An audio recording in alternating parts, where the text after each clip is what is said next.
सर्वेश्वरा विद्महे त्रिशूलहस्ता धीमहि तनो रुद्र प्रचोदयात्। ओम नमः शिवाय। हर हर महादेव। आप सभी पर महादेव की कृपा सदा सर्वदा बनी रहे। आज शुक्रवार का दिन है और इसीलिए आज पढ़ने वाला प्रदोष व्रत शुक्र प्रदोष व्रत कहलाएगा। तो आज की इस वीडियो में आप सुनेंगे शुक्र प्रदोष व्रत की संपूर्ण कथा।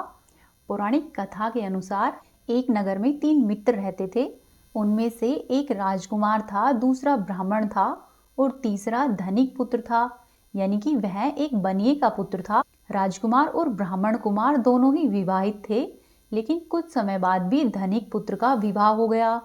लेकिन अभी तक उस धनिक पुत्र का गोना नहीं हुआ था, इसीलिए धनिक पुत्र की पत्नी अभी भी अपने मायके में ही रहती थी। एक दिन तीनों दोस्त साथ में बैठकर स्त्रियों के बारे में चर्चा कर रहे थे। चर्चा करते समय ब्राह्मण कुमार ने स्त्रियों की तारीफ करते हुए कहा कि जिस घर में स्त्री नहीं होती है वह घर भूतों के घर के समान होता है, इसीलिए घर में स्त्री का होना अति आवश्यक है। धनिक पुत्र ने जैसे ही अपने मित्र की ये बात सुनी तो उसने तुरंत ही अपनी पत्नी को लाने का निश्चय कर लिया। घर जाकर उसने अपने माता पिता से बात कही। तब उसके माता पिता ने उसे खूब समझाया कि बेटा, अभी शुक्र देवता डूबे हुए हैं और इस समय बहू बेटियों को उनके घर से विदा करवाना अशुभ होता है। लेकिन धनिक पुत्र ने किसी की नहीं सुनी और वह अपने ससुराल अपनी पत्नी को विदा कराकर घर लाने के लिए पहुंच गया। धनिक पुत्र को उसके ससुराल वालों ने भी खूब समझाया कि बेटा, अभी शुक्र डूबा हुआ है, कुछ समय के बाद तुम इसको विदा कराकर ले जाना। लेकिन धनिक पुत्र ने उनकी एक बात नहीं मानी, जबरदस्ती अपनी पत्नी को वहां से विदा कराकर ले आया। विदाई के बाद दोनों पति पत्नी शहर से निकले ही थे कि उनकी बैलगाड़ी का पहिया निकल गया और बैल की टांग भी टूट गई, जिसके कारण दोनों को चोट लगी और वे फिर भी आगे बढ़ते रहे। अभी कुछ ही दूरी पर पहुंचे थे कि रास्ते में उन्हें डाकू मिल गए। डाकुओं ने उनका सारा पैसा लूट लिया और फिर जैसे ही किसी तरह से वे दोनों घर पहुंचे तो धनिक पुत्र को सांप ने डस लिया।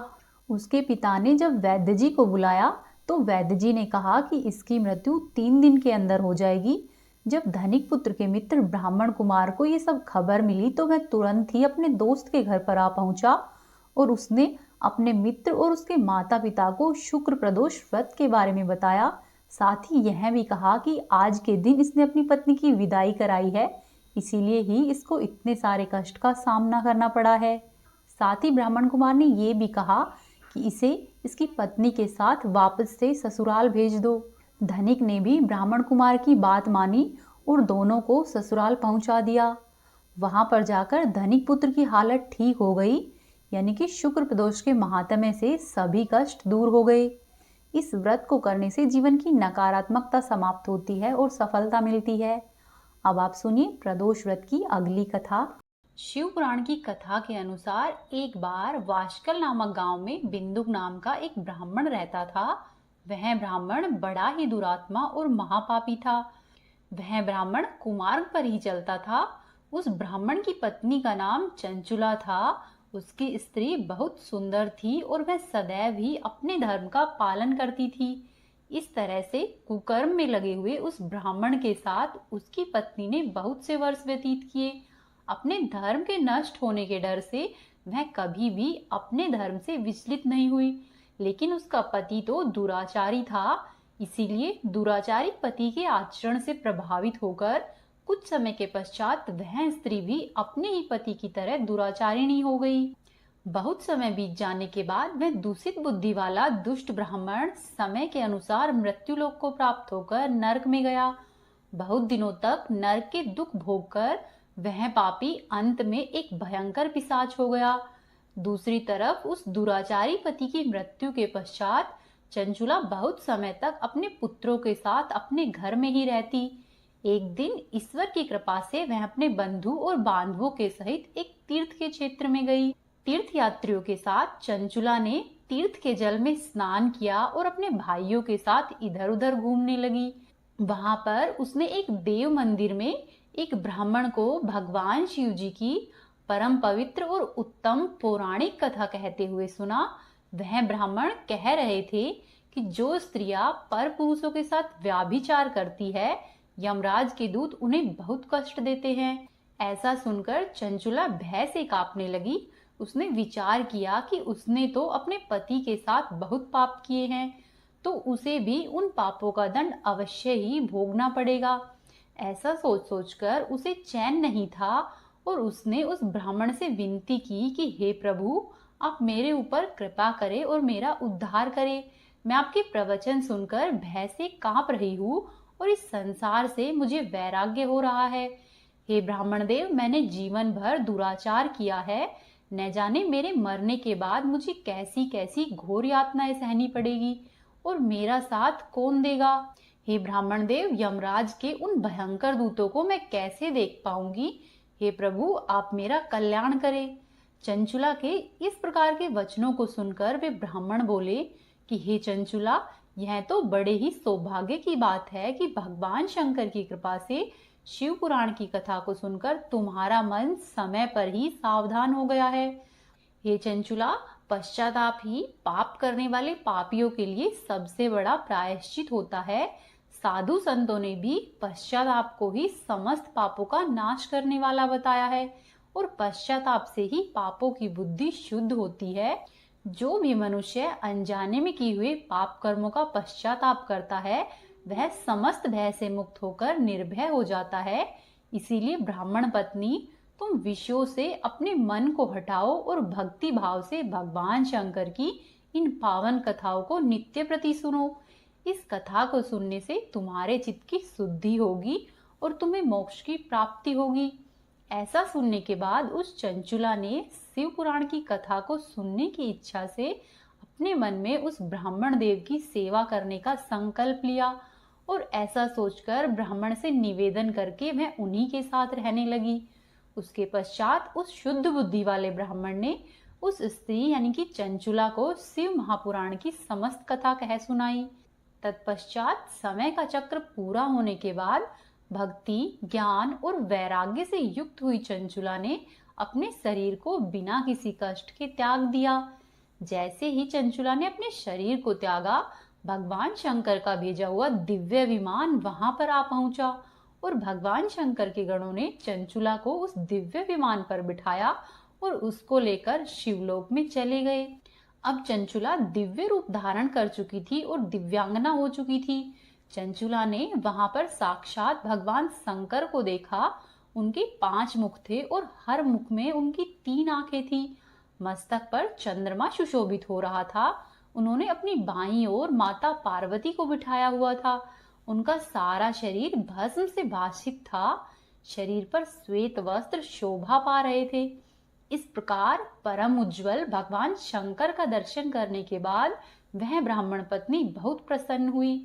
उसने महादेव और देवी पार्वती को प्रणाम किया और उसकी आंखों से अश्वों की अविरल धारा बहने लगी। संपूर्ण ही शरीर में रोमांच पैदा हो आया और माता पार्वती व भगवान शंकर ने बड़ी करुणा से उसे अपने पास बुलाया और उसकी ओर देखा। माता पार्वती ने चंचुला को प्रेम पूर्वक अपनी सखी बना लिया। इसके बाद चंचुला देवी पार्वती की सखी बनकर कैलाश पर्वत पर ही रहने लगी। कुछ दिन ऐसे ही व्यतीत हो गए, लेकिन चंचुला को बीच बीच में अपने पति का ख्याल भी आता था। एक दिन चंचुला माता पार्वती के पास पहुंची और बोली कि हे गिरिजानंदिनी, मनुष्यों ने सदा ही आपका सम्मान किया है। हे स्कंद माता, हे उमे, आप समस्त सुखों को देने वाली हो। हे शंभु प्रिया, आप ही संसार की सृष्टि, पालन और संहार करने वाली हो।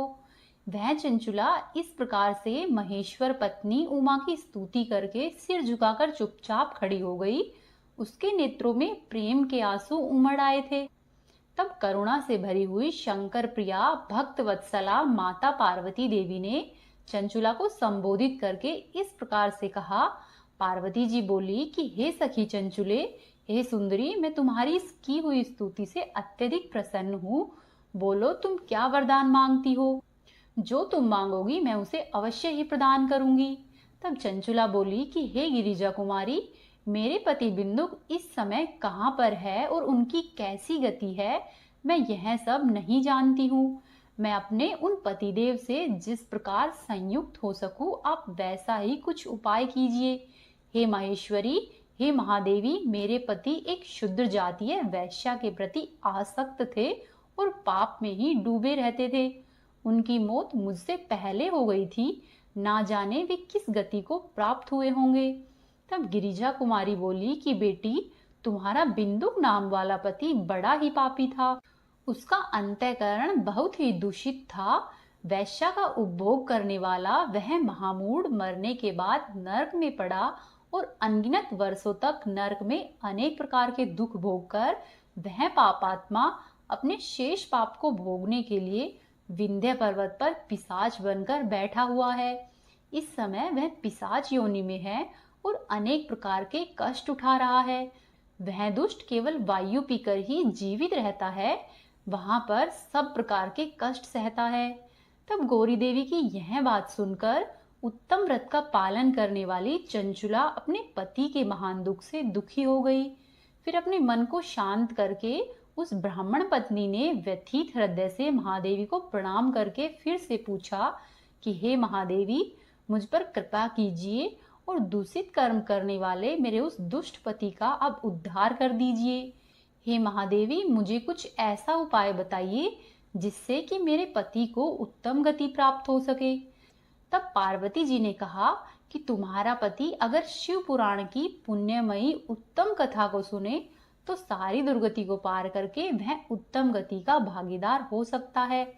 अमृत के समान इन मधुर अक्षरों से युक्त देवी जी के वचन को सुनकर चंचुला ने हाथ जोड़कर मस्तक झुकाकर उन्हें बारंबार प्रणाम किया और अपने पति के समस्त पापों की शुद्धि तथा उत्तम गति की प्राप्ति के लिए पार्वती देवी से यह प्रार्थना की कि हे महादेवी, मेरे पति को शिव पुराण सुनाने की व्यवस्था करवा दीजिए।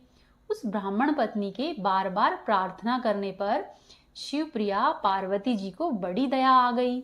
उन भक्त वत्सला महादेवी जी ने भगवान शिव की उत्तम कीर्ति का गान करने वाले एक गंधर्वराज तुम्बरु को बुलाकर उनसे प्रसन्नता पूर्वक कहा कि हे तुम्बरु, तुम्हारी भगवान शिव में प्रीति है। तुम मेरे मन की बातों को जानकर मेरे अभिष्ट कार्यों को सिद्ध करने वाले हो, इसीलिए मैं तुमसे एक बात कहती हूँ जिससे कि तुम्हारा कल्याण हो। तुम मेरी इस सखी के साथ शीघ्र ही विंध्य पर्वत पर जाओ। वहां पर एक महाघोर और भयंकर पिशाच रहता है। उसका वृतांत तुम आरंभ से ही सुनो। मैं तुम्हें प्रसन्नता पूर्वक सब कुछ बताती हूँ। पूर्व जन्म में वह पिशाच बिंदुक नामक ब्राह्मण था, मेरी इस सखी चंचुला का पति था, परंतु वह दुष्ट वैश्यगामी हो गया। संध्या और स्नान आदि नित्य कर्म छोड़कर अपवित्र रहने लगा। क्रोध के कारण उसकी बुद्धि पर मूर्खता छा गई थी। वह कर्तव्य में विवेक नहीं कर पाता था। वह बिना खाने योग्य पदार्थ को खाता, सज्जनों से द्वेष रखता और दूषित वस्तुओं का दान लेता। यह उसका स्वाभाविक कर्म बन गया था। वह अस्त्र और शस्त्र लेकर हिंसा करता, बाएं हाथ से खाता, दीनों को सताता और क्रूरता पूर्वक पराये घरों में आग लगा देता था। चांडालों से प्रेम करता और प्रतिदिन ही वैश्या के संपर्क में रहता था। वह बड़ा ही दुष्ट था। वह पापी अपनी पत्नी का परित्याग करके दुष्टों के संग में ही आनंद बनाता था। वह मृत्यु के बाद दुराचार में ही फंसा रहा। फिर अंतकाल आने पर उसकी मौत हो गई। वह पापियों के भोग स्थान घोर यमपुर में गया। वहां पर बहुत से नरकों का उपभोग करके वह दुष्टात्मा जीव इस समय विंध्य पर्वत पर पिशाच बना हुआ है। वहीं पर वह दुष्ट पापों का फल भोग रहा है। तुम यत्न पूर्वक शिव पुराण की उस दिव्य कथा का वहां पर जाकर प्रवचन करो। कथा को सुनने से उसका हृदय शीघ्र ही समस्त पापों से शुद्ध हो जाएगा और वह प्रेत योनि का परित्याग कर देगा। उस दुर्गति से मुक्त होने पर बिंदुक नामक पिशाच को मेरी आज्ञा से विमान पर बिठाकर तुम भगवान शिव के समीप ले आना। पार्वती जी के इस प्रकार से आदेश देने पर गंधर्वराज तुमरु मन ही मन बड़ा प्रसन्न हुआ और उसने अपने भाग्य की सराहना की। तत्पश्चात उस पिशाच की सती साध्वी पत्नी चंचुला के साथ विमान पर बैठकर नारद जी के प्रिय मित्र तुमरु वेग पूर्वक विंध्याचल पर्वत पर जा पहुंचे, जहां पर वह पिशाच रहता था। वहां उन्होंने उस पिशाच को देखा उस पिशाच का शरीर विशाल था, दाढ़ी बड़ी हुई थी। वह कभी हंसता, कभी रोता, कभी उछलता था। उसकी आकृति बड़ी विकराल थी। भगवान शिव की उत्तम कृति का गान करने वाले महाबली तुमरू ने उस भयंकर पिशाच को अपने पासों में बांध लिया। उसके बाद तुमरू ने शिव महापुराण की कथा को बांचने का निश्चय किया और मंडप आदि की रचना की। इतने में ही संपूर्ण लोकों में बड़े ही वेग से यह प्रचार हो गया कि देवी पार्वती की आज्ञा से एक पिशाच का उद्धार करने के लिए शिव महापुराण की उत्तम कथा तुमरू के द्वारा विंध्य पर्वत पर सुनाई जा रही है। तो फिर उस कथा को सुनने के लिए बहुत से देवर्षि शीघ्र ही वहां पर आ पहुंचे। तब विंध्य पर्वत पर बड़ा ही अद्भुत और कल्याणकारी समाज जुट गया। फिर तुमरू ने उस पिशाच को पासों में बांधकर आसन पर बिठाया और अपने हाथ में वीणा ली और वीणा लेकर गौरीपति शिव शंकर की कथा का आरंभ हुआ। तुमरू ने सातों संहिताओं के सहित शिव पुराण की पूरी कथा का प्रेम पूर्वक श्रवण कराया। सभी श्रोतागण पूर्ण रूप से कृतार्थ हो गए। उस परम पुण्यमयी शिव पुराण को सुनकर उस पिशाच ने अपने सारे पापों को धोकर उस पैशाचिक शरीर को त्याग दिया। फिर तो शीघ्र ही उसका रूप दिव्य हो गया। अंग कांति गौरवर्ण की हो गई। शरीर पर श्वेत वस्त्र तथा सब प्रकार से सुशोभित आभूषण उसके अंगों को प्रकाशित करने लगे। वह त्रिनेत्रधारी चंद्रशेखर रूप हो गया। इस प्रकार दिव्य देह धारण करके वह बिंदुक अपनी प्राण वल्लभा चंचुला के साथ स्वयं पार्वती वल्लभ भगवान शिव जी का गुणगान करने लगा। उसकी स्त्री को इस प्रकार से सुशोभित देखकर वे सभी देवर्षि बड़े ही आश्चर्यचकित हुए। उनका चित्त परम आनंद से परिपूर्ण हो गया। भगवान महेश्वर का वह अद्भुत चरित्र सुनकर वे सभी श्रोतागण कृतार्थ हो प्रेम पूर्वक शिव जी का ध्यान करने लगे और शिव जी का ध्यान करते हुए अपने धाम को चले गए। दिव्य रूपधारी श्रीमान बिंदुक भी सुंदर विमान पर अपनी प्रियतमा चंचुला के साथ बैठकर सुखपूर्वक आकाश में स्थित हो बड़ी ही शोभा पाने लगा। बोलो माँ पार्वती की जय, बोलो भगवान शंकर की जय। तो ये थी आज की कथाएं। उम्मीद है आपको पसंद आई होगी। यदि आपको पसंद आई है तो चैनल को जरूर सब्सक्राइब कीजिए, वीडियो को लाइक करें और कोशिश करें कि अपने 1 या 2 दोस्तों के साथ वीडियो को शेयर करें। हरे कृष्णा।